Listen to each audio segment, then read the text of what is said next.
Aslam and welcome to another lecture on basic macroeconomics. आज हमारा 15th lecture है और नेशनल इनकम के कॉन्सेप्ट में आज हम ग्रॉस डोमेस्टिक प्रोडक्ट के कॉन्सेप्ट को डिस्कस करने जा रहे हैं, जिसको हम ब्रीफ फॉर्म में हम इसको जीडीपी कहते हैं। और ये बहुत ही इम्पोर्टेंट कॉन्सेप्ट है।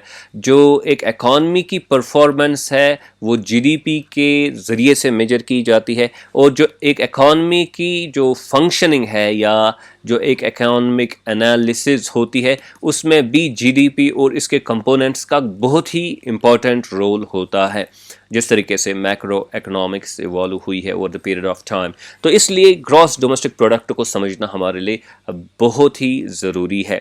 तो पहले हम क्या करते हैं, हम ये जो टर्म है ग्रॉस डोमेस्टिक प्रोडक्ट, तो इसमें एक्चुअली 3 वर्ड्स इस्तेमाल हुए हैं, ग्रॉस डोमेस्टिक एंड प्रोडक्ट। तो पहले हम इन पे फोकस करते हैं कि इनका मतलब क्या है। तो लास्ट वाले से स्टार्ट करते हैं, यानी कि प्रोडक्ट से। तो प्रोडक्ट का मतलब है goods and services, goods and services. और डोमेस्टिक का मतलब क्या है? डोमेस्टिक का मतलब है कि with in the territory of a country, एक कंट्री के बॉर्डर के अंदर जो गुड्स एंड सर्विसेज जो है वो हों, तो उस कॉन्टेक्स्ट में जो है डोमेस्टिक टर्म इस्तेमाल यहाँ पे हुई है। तो with in the borders of a country जो भी गुड्स एंड सर्विसेज बन रहे हो, मकसद वो कहना है। और अब आते हैं इस टर्म पे, जो यहाँ पे पहली वाली टर्म है ग्रॉस। अब इस कॉन्सेप्ट को हम आने वाले लेक्चर्स में तफसील से डिस्कस करने जा रहे हैं, लेकिन यहाँ पे एक ब्रीफ आपको मैं डिस्क्रिप्शन दूंगा। देखिए, आप एक इकॉनमी में फॉर एग्जांपल आपने 100 रुपीज़ का एक प्रोडक्ट बनाया, ओके। तो अब बात सही ये है कि जब आप इसको बना रहे थे तो आपने मशीनरी का इस्तेमाल किया, और उस मशीनरी में वेयर एंड टेयर हो गया। मान लीजिए कि उसमें वेयर एंड टेयर की वजह से जो उसमें कीमत में कमी आ गई वो 10 रुपया है, ओके। तो ये इसको हम डेप्रिसिएशन कहते हैं, यानी कि इसमें जो डेप्रिसिएशन हुआ वो 10 रुपीज़ का डेप्रिसिएशन हुआ। अभी तो आपने 100 रुपीज़ का वैल्यू क्रिएट किया, लेकिन 10 रुपये का वैल्यू जो है वो कम हो गया मशीनरी में वेयर एंड टीयर की वजह से। तो एक्चुअल जो आपने वैल्यू क्रिएट किया वो कितना है? वो है 90 रुपीज़ का वैल्यू, ओके। तो ग्रॉस हम इस चीज़ को कहते हैं, ये जो टोटल आपने क्रिएट किया, ओके। अगर हम इसमें से ये निकालेंगे तो ये जो रह जाता है इसको हम नेट कहते हैं। आगे आने वाले लेक्चर्स में हम इस पर फोकस करेंगे पूरा, लेकिन यहाँ पे बस इस चीज़ को समझाने के लिए कि ग्रॉस का मतलब क्या है। ग्रॉस का मतलब है जो टोटल वैल्यू आपने जो एक्चुअली जो क्रिएट किया, इसमें से अभी आपने डेप्रिसिएशन को माइनस नहीं किया। तो ये वाला वो वैल्यू है, इसी को हम ग्रॉस कहते हैं। तो इसलिए ग्रॉस मीन्स की टोटल जो वैल्यू है गुड्स एंड सर्विसेज का, जो एक कंट्री की टेरिटरी में बन रहे हो, तो उसको हम ग्रॉस डोमेस्टिक प्रोडक्ट कहेंगे। तो ग्रॉस डोमेस्टिक एंड प्रोडक्ट की टर्म्स आपने आई होप के अच्छे से अंडरस्टैंड की होगी। तो अब हम आते हैं definition of gross domestic product. तो इसकी डेफिनेशन क्या है? Total market value of all final goods and services produced in a year in the domestic territory of a country। तो ये आप याद रखेंगे कि क्या है, टोटल जो मार्केट वैल्यू होगा, जो भी फाइनल गुड्स एंड सर्विसेज जो हैं बनी होंगी एक इकॉनमी में एक साल की मुद्दत में with in the domestic territory, जो इसके बॉर्डर है, बॉर्डर के अंदर जो इन्होंने गुड्स एंड सर्विसेज बनाए होंगे तो एक कंट्री ने, तो उस चीज़ को हम जो है ग्रॉस डोमेस्टिक प्रोडक्ट कहते हैं। अब इसमें 4 चीज़ों पे आपने फोकस करना होगा। एक है फाइनल गुड्स एंड सर्विसेज, जो यहाँ पे हमने देखा फाइनल गुड्स एंड सर्विसेज। तो इसमें से आपने, जैसा कि हमने इससे पहले ही एक लेक्चर में जो है फाइनल प्रोडक्ट और इंटरमीडिएट प्रोडक्ट के दरमियान जो है डिफरेंस किया, तो इंटरमीडिएट प्रोडक्ट्स को आपने इंक्लूड नहीं करना है, बस फाइनल प्रोडक्ट्स को, फाइनल गुड्स एंड सर्विसेज को आपने इनकॉर्पोरेट करना है in the measurement of the gross domestic product. तो वो एक चीज़ जो है वो आपने याद रखनी है। दूसरी चीज़ ये कि ये डोमेस्टिक टेरिटरी में बन रहे हों या बने हुए हों, तो बॉर्डर होंगे एक कंट्री के, तो विद इन द बॉर्डर ये हो रहा हो ये काम, गुड्स एंड सर्विसेज जो प्रोड्यूस हुए हो, तो ये विद इन द टेरिटरी हुए हो। बाहर के मुल्कों में जो है जो बना है वो इसमें इनकॉर्पोरेट इनकॉर्पोरेट नहीं किया जाएगा, चाहे वो आपकी कंट्री के लोग बाहर बना रहे हो या बाहर वालों ने आपकी कंट्री में भेजा हो, तो इसको जो है इनकॉर्पोरेट नहीं किया जाएगा। Then we have 1 year, okay. तो 1 ईयर की मुद्दत के लिए जो है इस अरसे में हमने देखना होता है क्या गुड्स एंड सर्विसेज प्रोड्यूस हुए एक इकॉनमी में, और अब ये जो गुड्स क्रिएट हो गए और डोमेस्टिक टेरिटरी में क्रिएट हो गए, और 1 साल के लिए जो भी गुड्स एंड सर्विसेज क्रिएट हुए, तो उनका जो मार्केट वैल्यू है, फ़िलहाल हम बात करेंगे करंट मार्केट वैल्यू की, यानी कि अभी फॉर एग्जांपल अगर 2022 की हम बात कर रहे हैं, तो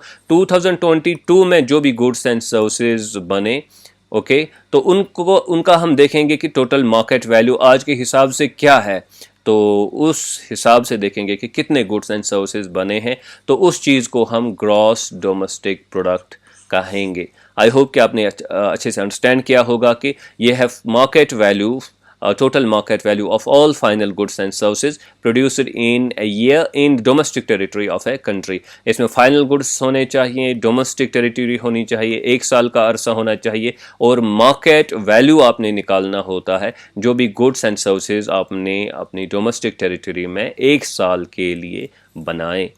अब यहाँ पे सवाल पैदा होता है कि व्हाट इज एक्सक्लूडेड, कौन सी चीज़ें एक्सक्लूड अब की जाती हैं जो जीडीपी का कॉन्सेप्ट है उसमें से। तो ये बहुत ही इंपॉर्टेंट है आपके लिए याद रखना।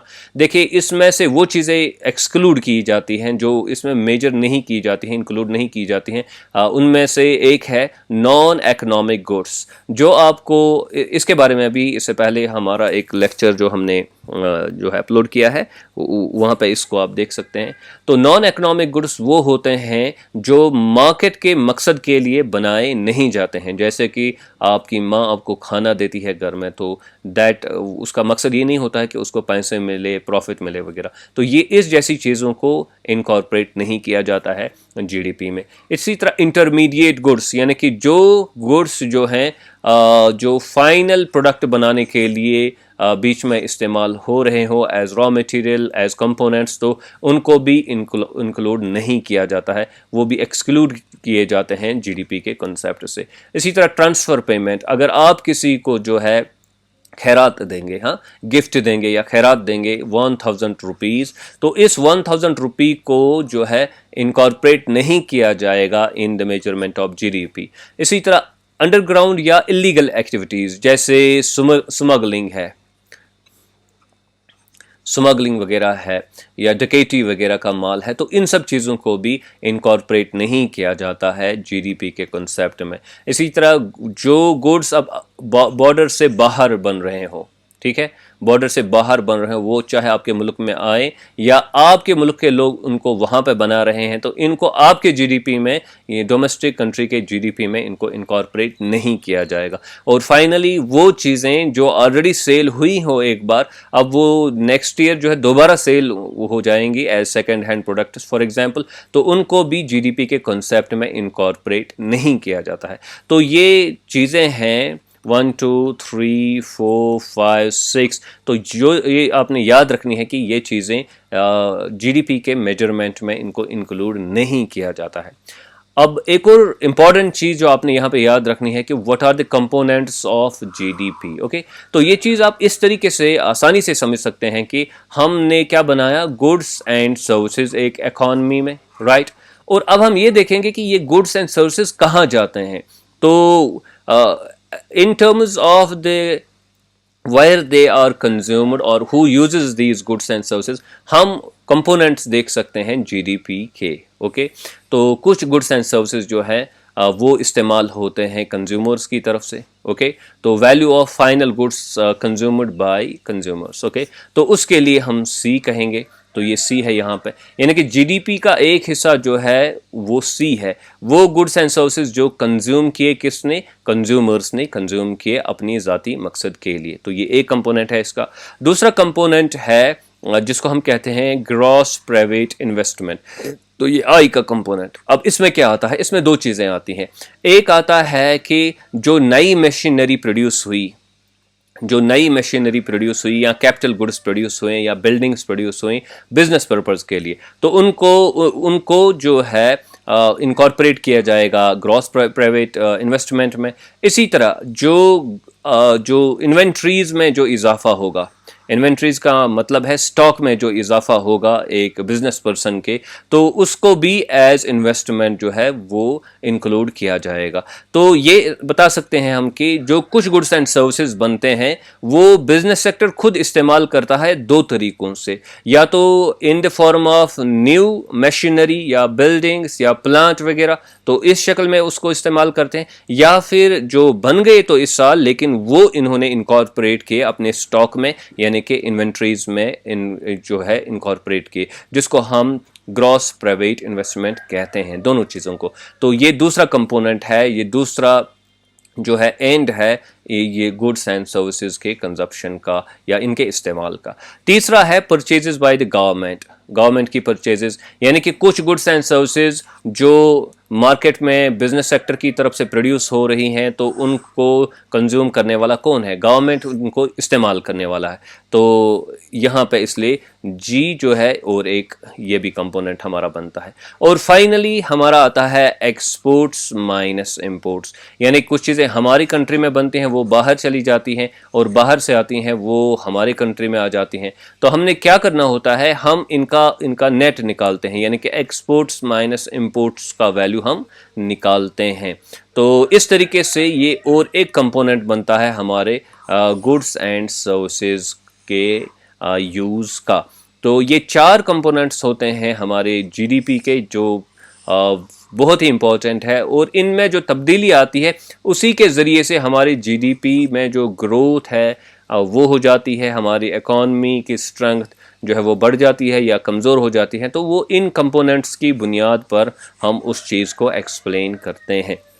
तो आज के लेक्चर में हमारा फोकस किस चीज़ पे रहा? जीडीपी पे। हमने ये बताया कि कंट्री की परफॉर्मेंस मेजर करने के लिए जीडीपी इस्तेमाल होता है और इकोनॉमिक एनालिसिस के लिए जीडीपी का कंसेप्ट जो है वो इस्तेमाल होता है। फिर हमने तीन टर्म्स का जो है वर्ड्स का जो है इनकी मीनिंग डिस्कस की। ग्रॉस का मतलब क्या है, डोमेस्टिक का मतलब क्या है, प्रोडक्ट का मतलब क्या है। फिर हम आ गए डेफिनेशन पे कि इस जो जीडीपी है इसकी डेफिनेशन क्या है, total market value of all final goods and services produced in a year in the domestic territory of a country. तो ये डेफिनेशन जो है आप जो है याद करेंगे अच्छे से, और इसके चार कंपोनेंट्स को, चार जो इसमें एस्पेक्ट्स है वो आप ख़ास तौर पर अपने जहन में रखेंगे। और फाइनली हमने ये देखा कि कौन सी चीज़ें एक्सक्लूड होती है, और 6 चीज़ों का यहाँ पे तज़किरा हमने किया। और हमने फिर जीडीपी के कंपोनेंट्स जो हैं उनको डिस्कस किया, यानी कि जो गुड्स एंड सर्विसेज बनते हैं तो वो कहाँ पे यूटिलाइज होते हैं। तो उस हैसियत से हम जीडीपी के डिफरेंट कंपोनेंट्स को आइडेंटिफाई कर पाते हैं। अब यहाँ पे एक बस पॉइंट जो है वो आपने याद रखना है कि चूंकि यहाँ पे हम ये जो है जीडीपी का जो मेजरमेंट होता है तो वो मार्केट वैल्यू के ज़रिए से होता है। तो अभी अगर हम करंट मार्केट वैल्यू के मुताबिक जीडीपी को मेजर करेंगे तो उसको हम कहेंगे GDP at market price, GDP at market price. तो ये कॉन्सेप्ट आगे जाके जो है वो मुफीद साबित होगा, क्योंकि इसकी बुनियाद पर हम कुछ तब्दीलियां फिर करेंगे जीडीपी के कॉन्सेप्ट में। तो उस वक्त जो मार्केट प्राइस का कॉन्सेप्ट है वो हमारे लिए हैंडी साबित होगा। आई होप कि आपने आज का लेक्चर अच्छे से समझा होगा। Do subscribe to my YouTube channel Earnest Economics. Thank you very much.